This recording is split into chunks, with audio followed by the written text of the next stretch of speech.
Hi everyone, good morning. It's Margaret Manning here. Welcome to 60 and Me. Welcome to a new day. Hope you're doing good. Hope you've had a wonderful sleep and you're feeling positive and strong this morning. As always, thank you for joining us, for being here, and just being part of this community. I know that you're joining us from all over the place, and I really appreciate your support. I want to mention too that please tell your friends about 60 and Me. There are so many women who are turning 60 who just don't think they have any place to go. There's nowhere that they can go to meet other women on the same journey who care about the same things. Basically, we're here to support you on your journey, and I'm doing it with you.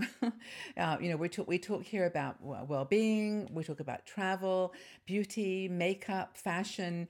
We talk about news. We have a game section on our website for fun. We've got interviews with really wonderful experts on our YouTube channel, and of course, you've got these mornings with 60 and Me, times when I'm just getting together, chatting about stuff that I think is important to me, and hopefully will be for you too. So I have a cup of tea every morning, if I can find it. Here it is. I have more than one cup. So this morning I'm drinking a cup of tea. I've got one of my favorites, really, Earl Grey. I picked this little one up when I was traveling, and it's a little box of ones from a company called Hidden Garden, and it's really lovely. Earl Grey. Maybe it's more of an afternoon tea, but I like it in the morning as well. So, like all teas, it's got wonderful antioxidants and things that are good for your body, which is what we need as we get a little older. So, thank you again for joining me. So, grab a tea, coffee, whatever makes you feel comfortable. And I want to talk to you about well being today. I want to talk about our health.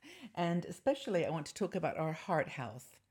Now, I just went and had my physical. I have an annual physical. I don't know whether you do too, but I everything checked out, which is wonderful, of course. But it's just good to know that you're on the right track, that you're taking the right supplements, the right foods, and I wanted just to go over with you from a heart health perspective.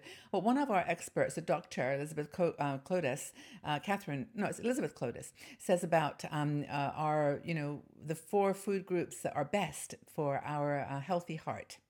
And, we all know that our diet impacts our longevity, that we've got so many different diet crazes to choose from that it's kind of hard to know which one is going to work for us. But I think most good diets, and like in quotes, most ones that have a recommended list of foods, agree that plant-based, whole food diets are good for you. That these are the four food groups that you should have in your diet, regardless of whether you're on a diet or just watching your food that you eat. Less processed, the better, and from the ground. So the first one that Dr. Clodis talks about is grains. Now, this is whole foods that contain fiber. Now, this is totally essential to our good health, to our digestion. It keeps us feeling fuller longer. It fills out your stomach, but it also has nutrients in it that enable you to reduce your blood spikes, with sugar and sugar spikes. And for women, they say about 25 grams of grains that have fiber a day is recommended. Now, most of us, according to research, get under 15, according to Dr. Clodis. So fibers, they're abundant in whole grains. But so watch when you buy grains that you look for the heading whole grain, not a processed grain, because most of the goodness is taken out of it. So things, for example, like steel cut oats, which I love. Amaranth, which is something that I didn't know much about, but it's a grain that you can buy now in health food stores. Bulgur wheat, pearled barley, and brown rice. If you're going to eat rice, have the brown rice. And of course, there's many, many other foods that fall into that category, but grains, that's the number one, or that is number one on the list of four. The next one is nuts.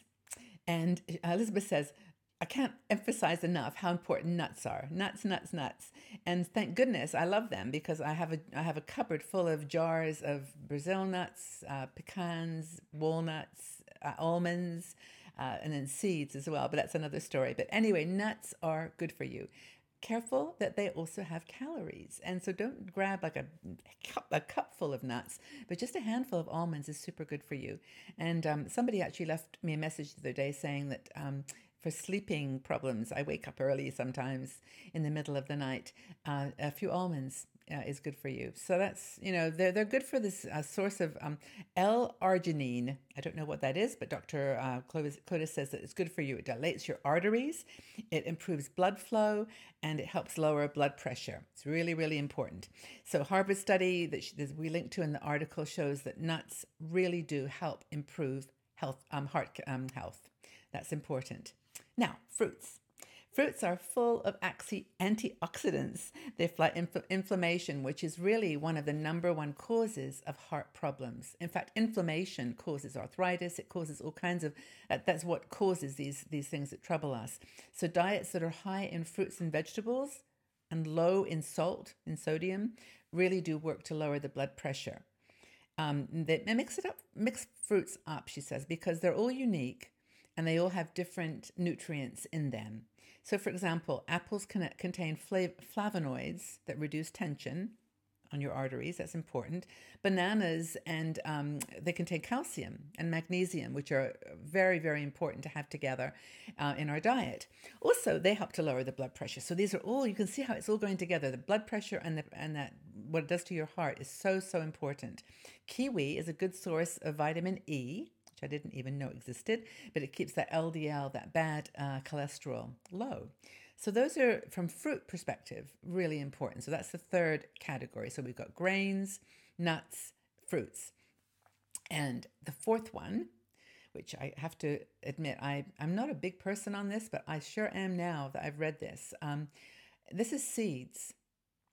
Now, I've seen pumpkin seeds, sunflower seeds. I eat those, of course. But I never really thought about seeds until I read what Dr. Clotis said, which was that they contain all the nutrients for life, for a new life. I mean, that seems like such an obvious statement, but seeds do contain all the nutrients for life. If you plant a seed in the ground, you get a plant, and that plant gives you nutrition. Now, there are some seeds you have to treat certain ways. You have to freeze them, or they have to be pollinated when the plant is growing. There's certain conditions in nature, but the thing is that they do have this huge amount of life-giving nutrients, which I think is super cool. So seeds are important, and they also help with the fiber. So flaxseed, for example, contains high amount of omega-3 fatty acids. I have to look at my notes here. Lignans and fiber. These are all really good things to reduce heart disease. And they also, as a side effect, have been shown in surveys to help with cancer and other breast cancer, stroke, and diabetes. But don't take my word for this for sure. This is not a medical statement. You do all your checking yourself. And Dr. Clotis has also written many articles on her website that you can take a look at. But these are just things that people say can help. And so flaxseed is one of those very, very important ones. Diets rich in antioxidants, fiber, and omega-3 acids are super, super important. These three nutrients are kind of like almost just the fuel that we need in our bodies to make us healthy and strong. I think this has been for me, this was a really useful article to read. You think about the foods you put in your body, and notice we didn't say sugar was a food group there. We didn't say that, fizzy drinks or, things that contain a lot of preservatives. These are just 4 things that come out of the ground. They're plant-based, and they're natural things. They're nuts, seeds, fruits, and vegetables, and healthy grains. It's really, really important. And so I hope that you've got some ideas yourself from this. And I'd be really curious, too, how you've built your diet, around those foods, whether you agree that these are the ones you've chosen, for your healthy habit of eating. It sure helped me a lot. And even though I'm mostly vegetarian and I do follow good guidance, I do need to pick up some of these, especially the seeds. I think I need to do some more with flax seeds and other interesting fiber products. So I hope that was useful. I hope you found it inspiring, and I'd love to know what you think. I'd love to know what you have. Do you have a favorite heart healthy food or snack that you use? Please leave your comments in the section below. We are here to help each other. We are here to share. This is what we do on 60andMe, and we really would love you to be part of this conversation. So tell us, what do you have any favorite heart healthy foods or snacks? please share in the comment section below. We can learn from your experience too.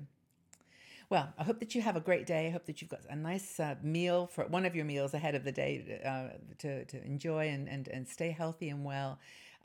Take care of yourselves. Have positive thoughts. Go out into the world and enjoy the day. And we'll see you all again really, really soon. Bye bye for now.